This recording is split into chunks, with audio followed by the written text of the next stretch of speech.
Hello friends, welcome to my channel Joy Technicals and News. আজি আপোনালোকক যিসকল ডিব্ৰুগড় বিশ্ববিদ্যালয়ৰ অধীনত BA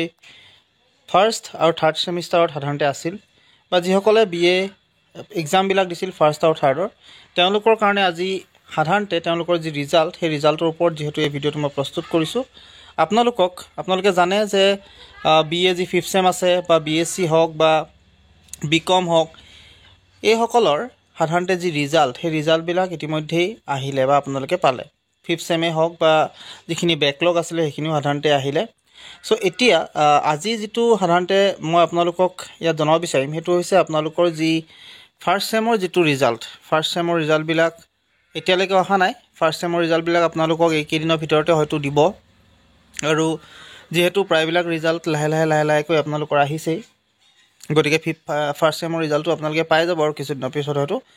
কিন্তু আজি যেটো ৰিজাল্ট দিছে এটো হৈছে BA থাৰ্ড সেমৰ যিসকল আছিল CBCS ৰ তেওঁলোকৰ যি ৰিজাল্ট এতিয়া অলপ আগত সাধাৰণতে আপোনালোকৰ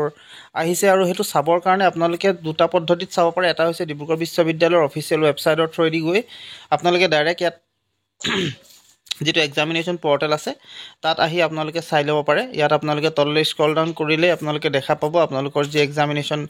পোৰ্টেল বুলি এটা পাৰ্ট পাব সো তাত আহি কিনে আপোনালোকে ডাইৰেক্ট চাব পাৰে ইয়াত এক্সামিনেশন পোৰ্টেলত ক্লিক কৰি কিনে সো যদি ইয়াত ক্লিক কৰে তেতিয়া হলে আপোনালোকৰ ওচৰত সাধাৰণতে যেটো নেক্সট পেজ আহিব সো ইয়াত আপোনালোকৰ এই পেজটো আহিব আৰু ইয়াত আপোনালোকে যদি চাই একাডেমিক ইয়াৰটো দি দিব 23-24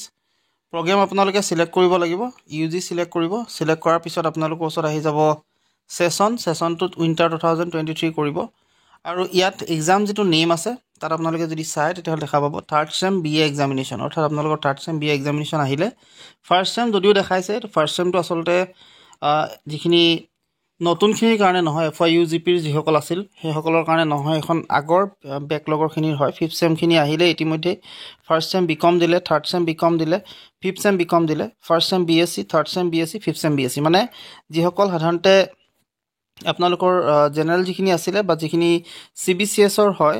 NSP নহয় অৰ্থাৎ সেই সকলৰ ৰিজাল্ট ইতিমধ্যে আহিলে আৰু আজি থাৰ্ড সেমৰ ৰিজাল্ট খিনিও দিলে গতিকে যিসকল ফাৰ্ষ্ট সেমত আছে তেওঁলোকৰ ৰিজাল্ট হয়তো আহিব আৰু বেছি দিন নাই সম্ভৱত অতি সোনকালে আপোনালোকৰ আহি যাব যেহেতু আপোনালোকৰ যেটো একাডেমিক ক্যালেন্ডাৰ আছিল তাৰ মতে আপোনালোকৰ 10 ৰ পৰা 20 ৰ ভিতৰতে আপোনালোকৰ ৰিজাল্ট দিয়াৰ কথা আছিল সো এইখিনি আহিছে আৰু এনেকৈ আপোনালোকে চাব পাৰে ইয়াত আপোনালোকে এক্সাম নেমটো দিলেই ইয়াত যদি ক্লিক কৰে তেতিয়া ৰেজিষ্ট্ৰেচন নাম্বাৰটো ভৰাই দিলে আপোনালোকৰ ৰিজাল্টটো সাবমিট কৰি দিলে আহি যাব গোটেই গ্ৰেড শীটখন আপোনালোকে চাব পাৰে ইয়াৰ ওপৰঞ্চি আৰু এটা পদ্ধতি আছে এটো হৈছে ডিব্ৰুগড় ইউনিভাৰ্চিটিৰ যেটো এটা এপছ আছে আপোনালোকে যদি প্লে ষ্টৰত গৈ ডিব্ৰুগড় ইউনিভাৰ্চিটি ৰিজাল্ট বুলি যদি আপোনালোকে ক্লিক কৰে তেতিয়া হলে আপোনালোকৰ ওচৰত এটা এপছ ওপেন হ'ব সেই এপছটোৰ থ্ৰুদি আপোনালোকে আসলতে নিজৰ যি ৰিজাল্ট সেই ৰিজাল্টটো চাব পাৰে তাত আপোনালোকৰ